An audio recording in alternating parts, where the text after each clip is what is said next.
யானை காட்டு வழியா 40 கிலோமீட்டரு ஒரு திக் பயணம். வரும்போது மிலாவை பார்த்தோம். யானை எதுவும் வரல. ஏன்னா நம்மளை கூட்டிட்டு வந்த அந்த ஜீப் டிரைவர் அண்ணா 2 நாளைக்கு முன்னாடி வரும்போது யானை கூட மறைச்சுன்னு சொன்னாங்க. தென்காசி தந்தி நண்பர்களுக்கு வணக்கம். நம்ம தென்காசி தந்தியில் சில நாட்களுக்கு முன்னாடி நம்ம அச்சங்கோயில் காட்டுக்குள்ளே ஒரு பழங்குடியின கோயில் குறித்து நம்ம ஒரு வீடியோ ஒன்று போட்டிருந்தோம்.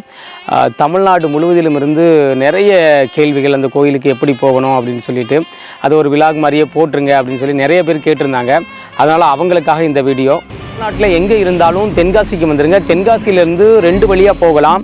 ஒன்று பார்த்தோம் அப்படின்னா நம்ம பண்பொழி மேற்கரை வழியாக அச்சன் கோயில் போய் அச்சன் கோயிலிலிருந்து நம்ம கல்லேலிக்கு போகலாம். அப்படி இல்லை அப்படின்னா பஸ்ஸில் பேருந்தில் போகணும். அப்படி நம்ம தென்காசியிலேருந்து செங்கோட்டை வழியாக பத்தனந்திட்டா போய் பத்தனந்திட்டாவிலிருந்து கல்லேலிக்கு வரலாம். இப்போ நம்ம எப்படி போக போகிறோம் அப்படின்னு பார்த்தீங்க அப்படின்னா பண்பொழி மேற்கரை வழியாக அச்சன் கோயில் வரைக்கும் நம்மளுடைய 2 வீலரில் போக போகிறோம். அங்கே இருந்து அச்சன் கோயிலுக்கு போயிட்டு அச்சன் கோயிலில் நமக்காக ஜீப் வெயிட் பண்ணிகிட்டு இருக்கு. அங்கே இருந்து ஜீப் எடுத்துகிட்டு நம்ம கல்லேலிக்கு போக போகிறோம். நீங்கள் தென்காசியிலேருந்து உங்களுடைய சொந்த வாகனத்தில் கிளம்பும்போது தென்காசியிலேயே பெட்ரோல் போட்டுட்டு கிளம்பிடுங்க. சப்போஸ் தென்காசியில் போடலை அப்படின்னாலும் பண்பொழியில் பெட்ரோல் பங்க் இருக்குது, நீங்கள் பண்பொழியில் போட்டுருங்க. அதை தாண்டி நம்ம போகும்போது அச்சன் கோயிலில் எதுவும் பெட்ரோல் பங்கு கிடையாது. அதுக்கப்புறம் கல்லேலி வரைக்கும் நம்ம காட்டுப்பாதையில் தான் போக போகிறோம். அங்கேயும் பெட்ரோல் பங்க் கிடையாது. மேக்கரையை தாண்டி கோட்டை வாசல் வந்துட்டோம். இதுதான் நம்ம தமிழ்நாடு கேரளாவோட பார்டர். இங்கேருந்து ஒரு 100 மீட்டரில் தான் 100-200 மீட்டரில் தான் இருக்கும். நம்ம தமிழ்நாட்டினுடைய காவல் தெய்வம் கருப்பசாமி இங்கே தான் இருக்கார். நம்ம அவர்கிட்ட ஒரு ஆசீர்வாதம் வாங்கிக்கிட்டு நம்ம கிளம்பிடலாம்.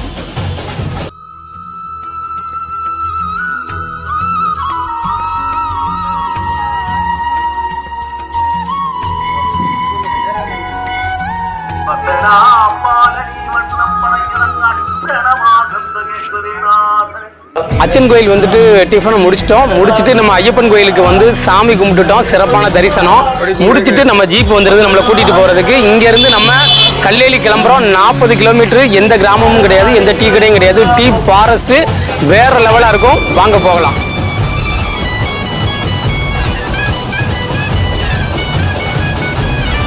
பயணங்களை பொறுத்த வரைக்கும் நம்மளுடைய பாதுகாப்பு தான் ரொம்ப முக்கியமானது. நீங்கள் வாகனத்தில் வரும்பொழுது, இருசக்கர வாகனத்தில் வரும்போது ரொம்ப கவனமாக வாங்க. ஏன் அப்படின்னா பஞ்சர் ஆனால் இடையில எங்கேயுமே நம்ம பார்க்க முடியாது. பெட்ரோல் பங்கு கிடையாது, ஒரு தேநீர் கடைகள் கிடையாது, எதுவுமே கிடையாது. அதனால கூடுமான வரைக்கும் நம்ம ஒரு ஜீப்பில் வர்றது தான் இங்கே பாதுகாப்பானது. அதனால உங்களுடைய சொந்த வாகனமாக இருந்தாலும் ஒரு முறைக்கு 2 முறை நீங்கள் யோசிச்சுட்டு வாங்க. என்னுடைய சஜஷன் என்ன அப்படின்னு பார்த்தீங்க அப்படின்னா அச்சன் கோவிலிருந்து ஜீப்பில் வர்றது தான் ஒரு பாதுகாப்பானது. நீங்கள் வரும்பொழுது முழுக்க காடு தான் அப்படிங்கிறதுனால நீங்கள் கண்ணாடி பாட்டில்களையோ இல்லை பிளாஸ்டிக் பாட்டில்களையோ இல்லை பிளாஸ்டிக் பொருட்களையோ பயன்படுத்தி இந்த வனப்பகுதிகளில் எக்காரணத்தை கொண்டு நம்ம அதை போடக்கூடாது. இந்த வனத்தையும் நம்ம பாதுகாப்போம்.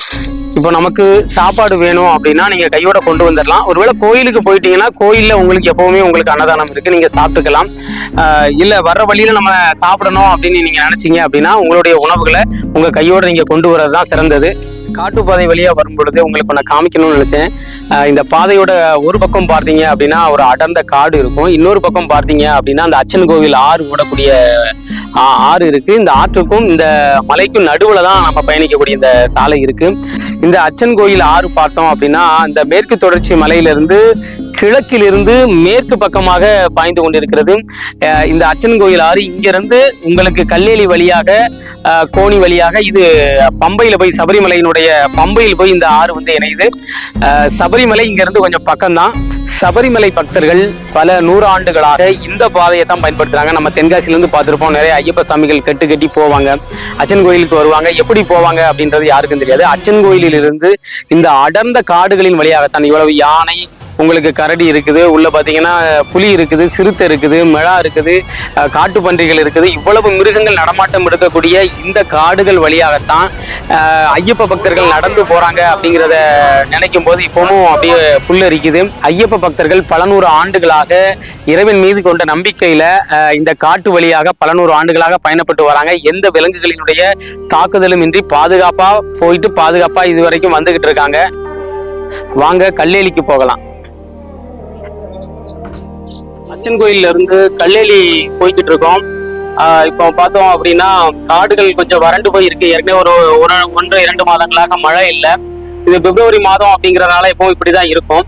இதுவே ஜூன், ஜூலை, ஆகஸ்ட் மாதங்கள்ல அந்த மான்சூன் டைம்ல தென்மேற்கு பருவமழை காலங்கள்ல இந்த பாதை வழியா வந்தோம் அப்படின்னா இது ஒரு பூலோக சொர்க்கம் போல இருக்கும். அவ்வளவு ஒரு ரம்மியமா இருக்கும். கடந்த ஒரு மாதத்துக்கு முன்னாடி வரும்போது கூட அவ்வளவு பசுமையாக இருந்தது. இப்போ கடந்த 1 மாதங்களுக்கு மேலாக மழை இல்ல அப்படிங்கிறதுனால இந்த காடு கொஞ்சம் வறட்சியா காணப்படுது.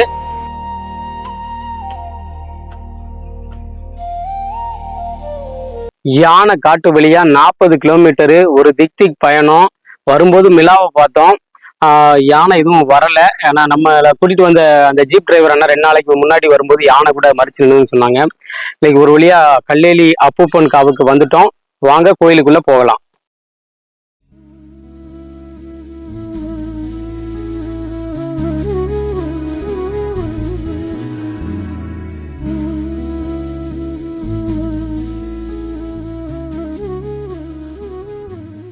வடக்கஞ்சேரி வள்ளியச்சன். வடக்கஞ்சேரினா வடக்கு பிரதேசத்துல இருந்து வந்தவர். வள்ளியச்சன்னா நம்ம ஊரை வந்து பெரியப்பான்னு சொல்லுவாங்க. இப்ப எல்லா சிவனம்பலத்திலையும் சிவனுக்கு ஆப்போசிட்ல வந்து நந்தி இருப்பாரு. அதே மாதிரி நம்ம அப்பப்பன் காவுல அப்பப்பனுக்கு நேரா ஒரு வள்ளியச்சன் இருக்காரு.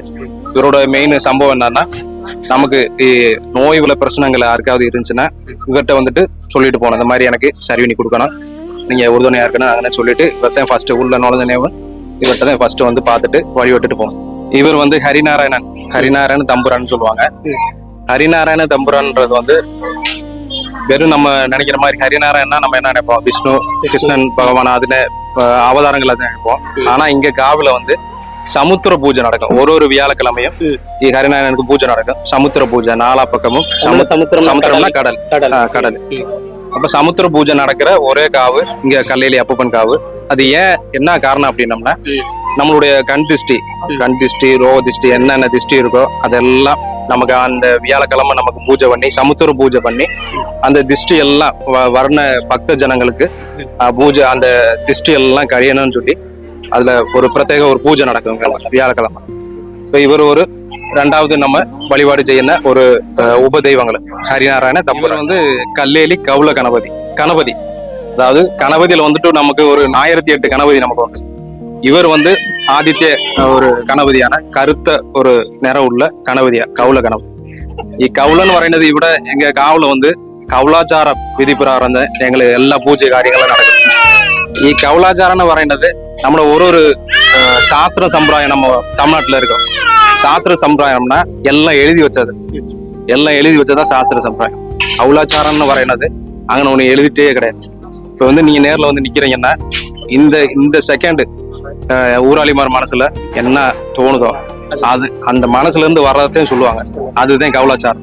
எழுதி வச்சது கிடையாது. அந்த மனசுல நீங்க வந்து ஏதாவது ஒரு காரியம் சொல்லும் போது டக்குன்னு இவருக்கு வந்து இந்த பரிகாரம் சொல்லணும்னு சொல்லி நம்ம மனசுல இருந்து ஒண்ணு வரும். அதுதான் கவுலாச்சாரம். எழுதி வச்சது கிடையாது. சாஸ்திர சம்பிரதாயம் எதுவும் கிடையாது. பின்ன மாயமோ மந்திரமோ எதுவுமே கிடையாது. ஆமா, கவுல கணபதி.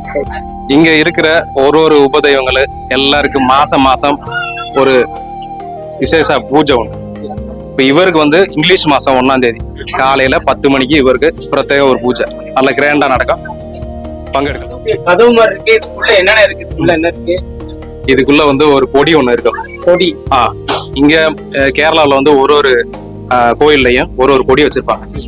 இப்ப நம்ம வந்து காவுல வந்து 999 மலைகளுக்கு உண்டான ஒரு கொடி ஒண்ணு இருக்கு.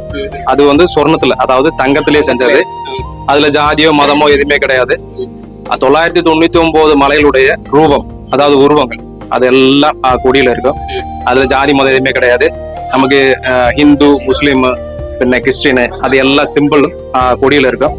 இதோட பிரத்யேகம் என்னன்னா, மலையாள மாசம் 1ஆம் தேதி நமக்கு தமிழ் மாசம் எப்படி 1ஆம் தேதி வருதோ அதே மாதிரி மலையாள மாசம் 1ஆம் தேதி மட்டும் இந்த கதவு திறப்பாங்க.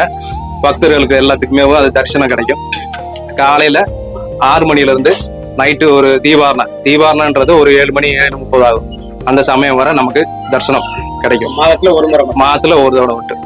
இது 999 மலையுட மலைக்கொடி தரிசனம் எல்லா மலையாள மாசமும் 1ஆம் தேதி. மலையாள மாசம் 1ஆம் தேதி 999 மலைக்கொடியோட நமக்கு தரிசனம் நமக்கு இங்க கிடைக்கும்.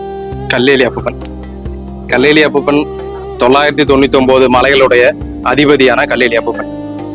அப்பப்பன்னா நம்ம ஊர்ல தாத்தா.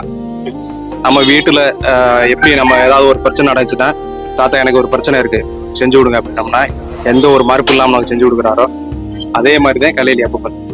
ஒரு பிரச்சனையும் கிடையாது, ஒரு சாஸ்திர சம்பிரதாயம் எதுவுமே கிடையாது. நேரா வந்து நம்ம ஊர்ல வந்துட்டு பூஜாரி மாதிரி இருப்பாங்க, ஐயர் மாதிரி இருப்பாங்க. அவங்ககிட்ட சொல்லுவோம், அவங்க போய் பூஜை பண்ணி சாமிகிட்ட சொல்லி அர்ச்சனை நம்ம கொடுப்பாங்க. இங்க வந்து அந்த பிரச்சனையே கிடையாது. நேரம் அப்பு பண்ணிட்டு போயிட்டு எனக்கு இந்த மாதிரி பிரச்சனை இருக்கு, எனக்கு செஞ்சு கொடுக்கணும், நல்லபடியா எனக்கு செஞ்சு கொடுக்கணும் அப்படின்ற ஒரு கல்லேலி அப்பப்பனை 999 மலைகளுடைய அதிபதியான கல்லேலி அப்பப்பன். 999 மலைகளுடைய அதிபதி கல்லேலி அப்பப்பன். 909 மலை கேரளாவிலையும் 90 மலை நம்ம தமிழ்நாட்டில இருக்கதா ஒரு நம்பிக்கை இருக்கு. இது வந்து நம்ம அப்பப்பனுடைய வில்லு. இவருடைய அப்பப்பனுடைய வாகனம் யானை. யானைன்னு வரைஞ்ச வெள்ளை யானையா அப்பப்பண்ட வாடு எல்லாம் இருக்குல்ல, வாடு அதெல்லாம் அவருடைய ஆயுதம், அவருடைய பயன்படுத்தின ஆயுதம்.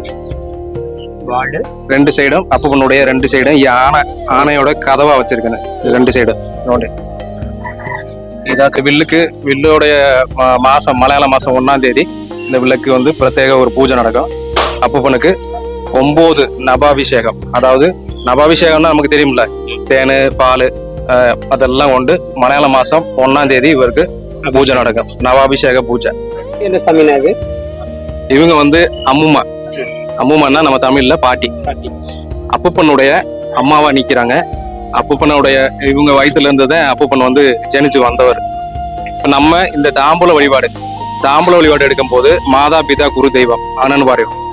அப்ப மாதான்னா ஃபர்ஸ்ட் வந்து அம்மாதை. அப்ப இந்த வழிபாடுல வந்து ஃபர்ஸ்ட் ஆருக்கு சமர்ப்பணம்னா அம்முமைக்குதே சமர்ப்பணம்.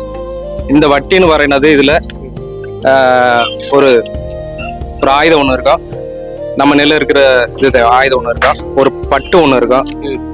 சூடம், பத்தி, எண்ணெய், நெல்மணி, விளக்கு இதெல்லாம் இருக்கும். இதெல்லாம் நம்ம இங்க பிரச்சனையோட வர்றவங்க, அதாவது கோரிக்கை வச்சுட்டு வர்றவங்க, நம்ம மனசுல இருக்க காரியங்கள் எல்லாம் நம்ம மனசுல நினைச்சு 3 தடவை தலையை சுத்தி படியில அம்முமைக்கு சமர்ப்பிக்கணும். அம்முமைக்கு இன்னும் ஒரு பிரதானம் என்னன்னா பொங்கலா. இங்க வந்து பொங்கல் வைக்கிறது. இங்க பொங்கலான்னு சொல்லுவாங்க, நம்ம ஊர்ல பொங்கல்னு சொல்லுவாங்க. பொங்கல் வந்து இவருக்கு பிரத்யேக அம்முமைக்கு தான் வைக்கிறாங்க. எல்லா நாள்லயும் பொங்கல் என்னைக்கு நாள் வச்சுக்கலாம். ஒரு தவசம் மட்டும் விரதம் இருந்துட்டு வரணும். ஒரு நாள் மட்டும் விரதம் இருந்துட்டு வரணும். பொங்காலா வந்து காலையில 6 மணில இருந்து சாயந்தரம் 5 மணி வரைக்கும் பொங்காலா. வருஷத்துல ஒரு நாள் இங்க ஒரு ஃபங்க்ஷன் நடக்கும். ஃபங்க்ஷன்னா திருவிழா. அதாவது நம்ம ஊர்ல சித்திரை மாசம் 1ஆம் தேதியில இருந்து 10ஆம் தேதி வரைக்கும் நடக்கும். அந்த 10ஆம் தேதி வந்து லாஸ்ட் ஒரு பெரிய ஃபங்க்ஷன் நடக்கும். அங்க வந்து ஒரு பொங்காலா இங்க இருந்து பார்த்தோம்னா, இங்க நம்ம காவுல இருந்து அந்த செக் போஸ்ட் அந்த லாஸ்ட் வரைக்கும் கிட்டத்தட்ட ஒரு 2 கிலோமீட்டர் வரைக்கும் பொங்கல் வைப்பாங்க. அங்க ஒரு பிரத்யேக அது வழிபாடு அம்முமைக்கு. இப்ப இது வட்டி மட்டும் எடுத்து 3 தடவை தலையை சுத்தி படியில சமர்ப்பிக்கும். இனி முறை கொண்டுட்டு அதுலயே கூட கேறி லாஸ்ட் வர உள்ள உபதெய்வங்கள் எல்லாரையும் பிரார்த்திக்கணும். நாகராஜன் நடந்துட்டு மஞ்சப்பொடி மாத்திரம் 3 வட்ட தலைக்கு சமர்ப்பிக்கலாம். பாக்கி உள்ளதெல்லாம் திருச்சி கொண்டு வரோம். திருச்சி வந்து நேரோட கலை. மாடோட படம் போட்டு ஒரு சாமி இருக்கு. என்ன சாமி? இவர் வந்து ஆதி உருமணியன்னா நம்ம நந்தி இருக்காரு. பைரவர் சாமின்னு சொல்லுவோம்ல நம்ம ஊர்ல, அவர் தான் இது ஆதி உருமணியன். கால பைரவன் ஆதி உரிமையான அந்த மாதிரி ஒரு சங்கல்பம். இவர்கிட்ட வந்துட்டு என்னன்னா, நம்ம வீட்டுல இருக்க பிரச்சனைகளை இவர்கிட்டையும் சொல்லலாம். நமக்கு உள்ள இந்த கால்நடைகளை இங்க வந்து கால்நடைகள் வந்து சமர்ப்பிப்பாங்க. ஆடு, கோழி, மாடு, எருமை எல்லாமே சமர்ப்பிப்பாங்க. இவர் வந்து நம்ம பைரவன் சாமி தான். பைரவர் சாமிக்கு நம்ம என்னென்ன படைக்கிறோமோ அதெல்லாம் இவருக்கு எல்லாம் உண்டு. இவருக்கு மாசம் ஒரு நாள்ல வந்துட்டு ஒரு விசேஷமான ஒரு பூஜை இருக்கு. சேவல் எல்லாம் பாக்குறோம், நிறைய கருப்பு சேவல் பூரா நிக்கிறாங்க. அது என்ன காரணம்? கருங்கோழி அது கருங்கோழி. அதாவது அது ஒரு பரிகாரம். கவுலாச்சார பிரகாரம் அந்நேரம் நமக்கு ஒரு கருங்கோழியை ஒழிச்சு, அதாவது என்னன்னா, இப்போ உங்களுக்கு நீங்க பிரச்சனையா வந்திருக்கீங்க அப்படின்னா அந்த கருங்கோழியை வச்சு ஒரு 3 தடவை இப்படி தலையை சுத்துவாங்க. திரும்ப ஒரு ரிட்டன் ஒரு 3 தடவை சுத்துவாங்க. உங்கள்கிட்ட இருக்க பிரச்சனையை பூரா அந்த கருங்கோழியில ஏற்றி வெளியில அனுப்பிச்சு விட்டுருவாங்க. நம்ம விட்டு இருக்க பிரச்சனையை வெளியில அனுப்புறதுக்கு அதை யூஸ் பண்றது. கருங்கோழியை ஒழிக்கணும். இங்க கோழி ஒழிச்சல்னு சொல்லுவாங்க. கோழி ஒழிச்சல்னா நம்ம விட்டு இருக்க பிரச்சனையெல்லாம் அந்த கோழி மூலியமா ஒழிச்சு அனுப்புறது. இவங்க வந்து பராசக்தி அம்மா. பராசக்தி அம்மா நமக்கு தெரியும்ல, நம்ம ஊர்ல பராசக்தி அம்மா அந்த அம்மா தான். இந்த சைடு பக்கத்துல இருக்கவங்க வந்து வனதுர்க்கா அம்மா. வனதுர்க்கா இவங்க பராசக்தி. பராசக்தினால அவங்களுக்கான அந்த படம் கொடுத்துருக்காங்க. எல்லாம் அதுதானே. வனதுர்க்கைங்கிறதுனால அந்த மலையோட படம். மலையோட படம் விட்டுருக்காங்க. என்ன தெய்வம் இருக்கோ அந்த தெய்வத்திற்கான ஒரு பின்புலமா அப்படியே கொடுத்துருக்காங்க. ஆனா இந்த தெய்வத்துக்கு என்ன மஞ்சள் பொடி எல்லாம் போட்டிருக்காங்க, என்ன பரிகாரம் பண்றாங்க இங்க? இவங்க வந்து அந்த சைடு இருக்கவங்க நாகராஜா. இது நாக யக்ஷி அம்மா. நம்ம ஊர்ல நாகராஜா, நாகராணி அந்த மாதிரி. ஒரு மாசம் ஆயிலிய நாள்ல வந்து இவங்களுக்கு வந்து ஒரு பூஜை நடக்கும். அதனாலதான் இந்த மாதிரி மஞ்சப்பொடி, பால் இதெல்லாம் கொண்டு இவங்களுக்கு அபிஷேகம் பண்ணுவாங்க. நாகதோஷம் நாகதோஷம் மாறுறதுக்கு உண்டான ஒரு வழிபாடு இந்த மாசம் ஆயிலிய நாள்ல வந்து நடக்கும். ஆயிலிய நட்சத்திரம் ஒரு நாள் ஒரு நட்சத்திரம் இருக்கும். அப்ப ஆயிலிய நட்சத்திரத்துல வந்துட்டு இவங்களுக்கு வந்து பிரத்யேகம் அன்னைக்கு பூஜை நடக்கும். காலையில 10 மணில இருந்து பூஜை நடக்கும். அது எல்லாமே புக்கிங் தான், அந்நேரம் வந்து செய்ய முடியாது. முன்னாடியே வந்து முன்பதிவு செய்யணும். முன்பதிவு செஞ்சுட்டு தான் நமக்கு செய்யணும். ஆனா இந்த தெய்வம் சிங்க தலையோட இருக்கிற மாதிரி இருக்கு. சாமி இது. இவரோட பேரு வந்து கொச்சு குஞ்சு அருகல தம்புரான். இவரோட பேரு கொச்சு குஞ்சு அருகல தம்புரான். இவரோட பிரத்யேகம் என்னன்னா, நோய்வாய்ப்பட்டவங்க, அதாவது நோய்வாய்ப்பட்டவங்கன்னா ரொம்ப அது சீரியஸா இருக்கிறவங்க, பின்ன நோய்வாய்ப்பட்டு அது மடிஞ்சுக்கிட்டே இருப்பாங்கல்ல, அந்த மாதிரி இருக்கவங்களுக்கு எல்லாம் இவர் வந்து அது ஒரு தீர்வு. இவர்கிட்ட வந்துட்டு அதை சொல்லிட்டு போனோம்.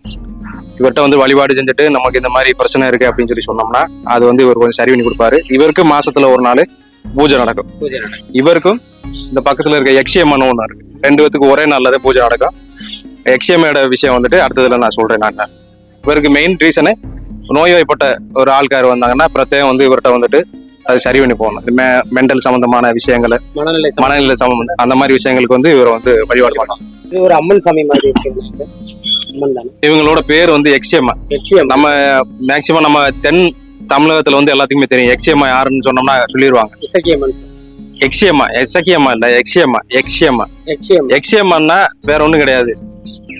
இந்த பெண்ணு பிள்ளை எல்லாமே பேய் பிடிச்சிருச்சு, ஒரு மனநிலை இல்லாம அவங்களா பிராந்து பிடிச்சு திரிவாங்க. அந்த மாதிரி இருக்கவங்களுக்கு எல்லாம் மாசத்துல ஒரு நாள் வந்து பூஜை நடக்கும். அதுல சரி பண்ணி கொடுப்பாங்க.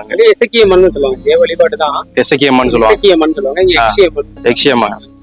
நான் ஒரு தென்காசிக்காரன் ஒருத்தன் யக்ஷியம்மான்னு சொன்னேன், அவங்களுக்கு டக்குன்னு புரிஞ்சிருச்சு யக்ஷியம்மா. இப்ப இது இவங்களுடைய மெயின் என்னன்னா, இந்த பேய் பிடிச்சவங்க, பிள்ளைகளுக்கு வந்து இந்த தொந்தரவு, நைட்டு வந்து ஏதோ பார்த்து பாய்ந்துட்டாங்க, அந்த மாதிரி இருக்கவங்களுக்கு எல்லாம் சரி பண்ணி கொடுக்குறவங்க யக்ஷியம்மா. இன்னொன்னு இந்த குழந்தை இல்லாதவங்க, குழந்தை வர வேணும், அந்த மாதிரி இவங்களுக்குலாம் தொட்டில் கட்டுவாங்க. இந்த சைடு தொட்டில் கட்டி இந்த இது வளையல்லாம் போட்டிருப்பாங்க. இதெல்லாம் குழந்தை வர வேண்டி இதெல்லாம் செஞ்சு இவங்களுக்கு வந்து சமர்ப்பிக்கிறது. அது மாசத்துல ஒரு நாள் யக்ஷியம்மைக்கும் அருகல தம்புரான 2 பேத்துக்கும் ஒரே நாள்ல பூஜை நடக்கும். நைட்டு, காலையில பூஜை கிடையாது, நைட்டு தான் பூஜை 2 பேத்துக்கும். சாயந்தரம் ஒரு 6 மணி 6:30 ஆகும்போது தொடங்கும். பயங்கர சத்தம் எல்லாம் கேட்கும். இது என்ன சாமி இது? பாக்குறதுக்கே ஒரு பயங்கரமா இருக்கு. இவங்களுடைய பேர் வந்து பாரத பூங்குறவன், பாரத பூங்குரத்தி. தமிழ்ல இருக்கிற மாதிரி குறவன் குரத்தி. பாரத பூங்குறவன்னா, பாரதம்னா நம்ம தேசியம், பூங்குறவன் பூங்குரத்தி அப்படின்னா பேரு இவங்களுடைய 2 பேருடைய பேரு. அதாவது இவங்களுக்கு எதுக்கு இந்த மாதிரி வச்சிருக்காங்கன்னா, நம்ம லோகத்துல வந்துட்டு ஆதியம் பிறந்தது வந்து குறவன் குரத்தின்னு சொல்லி ஒரு நம்பிக்கை இருக்கு. அதாவது நம்ம சிவன் பார்வதி எல்லாம் குறவன் வேஷம் போட்டுதான் நமக்கு காட்சி பண்ணியிருக்காங்க ஆரம்பத்துல. அதனால இவங்க வந்து குறவன் குரத்தி ஆதியம் வந்து நம்ம மானிட குலத்துல வந்துட்டு முதல்ல ஆதிக்குடி வந்து குறவன் குடிதான். அதனால வந்து அவங்க 2 பேத்துக்கு ஒரு செலவு வச்சிருக்காங்க. இவங்களுக்கு மாசத்துக்கு ஒரு தடவை வழிபாடு நடக்கும். பாக்குறதுக்கு காளி மாதிரி இருக்கு. காளி தானா? இல்ல, பின்னாடி இருக்கிறதுதான் காளி, பத்திரகாளி. இவங்க இது இந்த இடத்தோட பேரு வந்து பர்ணசாலைன்னு சொல்லுவாங்க. அதாவது இதோட மெயின் பர்ணசாலை. பின்ன இங்கனக்குள்ள 2 விக்கிரகம் இருக்கும். அதுல இந்த சைடு இருக்கிறது ஆசான், இந்த சைடு இருக்கிறது பூர்வீகர். ஆசான் நம்ம சொல்றோம்ல, குரு ஆசானு. இது வந்து பூர்வீகர். இந்த பர்ணசாலையில வந்து ஒரு மெயின் விஷயம் என்னன்னா, நம்ம குடும்பத்தோட, அதாவது இது போல வழிபாடு செய்யறவங்கள செய்துட்டு வர்றாங்கல்ல, அவங்க வீட்டுல மரணப்பட்டு போன ஆள்காரு, நம்ம தாத்தா பாட்டி முப்பாட்டனை, அவங்கள எல்லாம் நமக்கு இந்த மாதிரி எனக்கு பிரச்சனை நடக்குது, நீங்க எல்லாம் என் கூட இருந்து எனக்கு உறுதுணையா இருக்கணும். அதாவது மரணப்பட்ட ஆள்காருடைய அனுகிரகம் நமக்கு கிடைக்கணும். அப்ப அது வந்து நம்ம சொல்றதுக்கு உண்டான இடம் தான் பர்ணசாலை. இங்க வந்துட்டு மெயினா வந்து நம்ம ஏதாவது ஒரு கோயிலுக்கு போறோம் செய்யறோம்னா எல்லாமே நம்ம செய்வோம். ஆனா நம்ம முப்பாட்டனை முன்னோர்களை மறந்துடுவோம். இங்க வந்து அந்த காவுல வந்துட்டு அதுக்குன்னு ஒரு தனியா பர்ணசாலைன்னு சொல்லி வச்சிருக்காங்க. நம்ம முன்னோர்களை வந்து வழிபாடு செஞ்சுட்டு நம்ம அடுத்து நம்ம குறி கேட்கறது விழிச்சொல்லி பிரார்த்திக்கிறதுக்கு அடுத்ததுக்கு போகணும். இதெல்லாம் அடிச்சிருக்காங்க, ஆணிலாம் அடிச்சிருக்காங்க. எப்படி அந்த பேய் அப்படிச்சு அந்த மாதிரி சொல்லுவாங்களே அதுவா இல்ல? அதுதானே, அது மாதிரியும் சொல்லலாம். இப்ப இதோட இடத்தோட பேர் வந்து புறங்கலம். புறங்கலம்னா வெளியில இருக்க ஒரு விஷயம். இது வந்து அதாவது வெளியில இருக்க விஷயம்.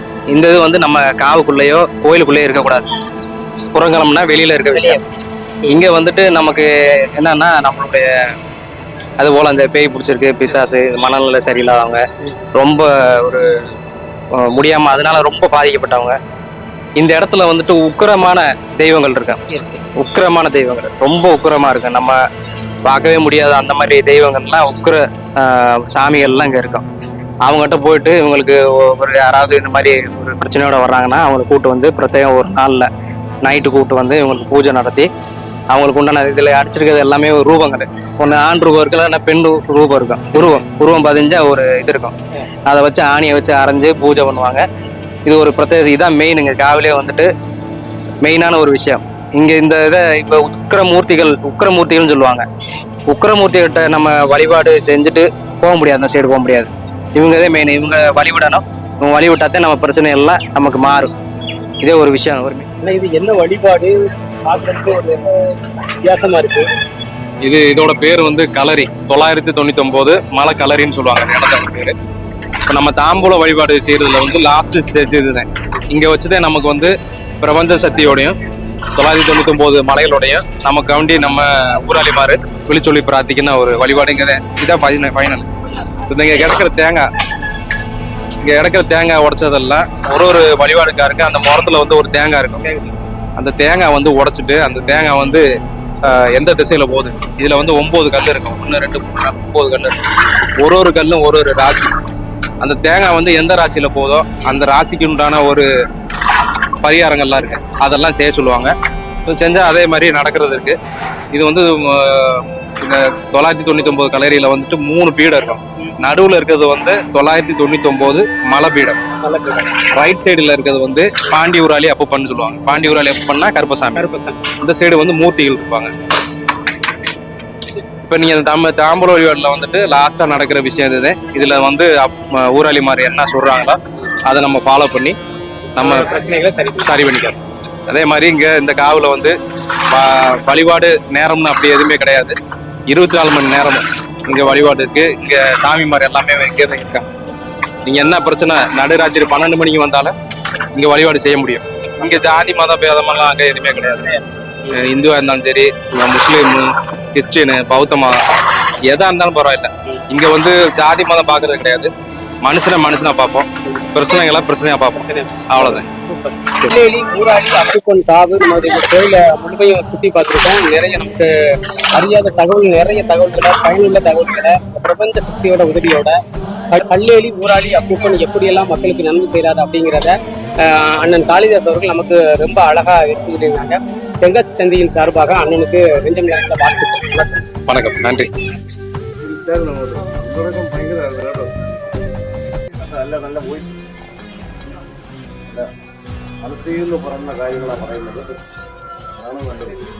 சாமி தரிசனம் முடிச்சுட்டு வந்துட்டோம். ஒரு சிறப்பான தரிசனம்.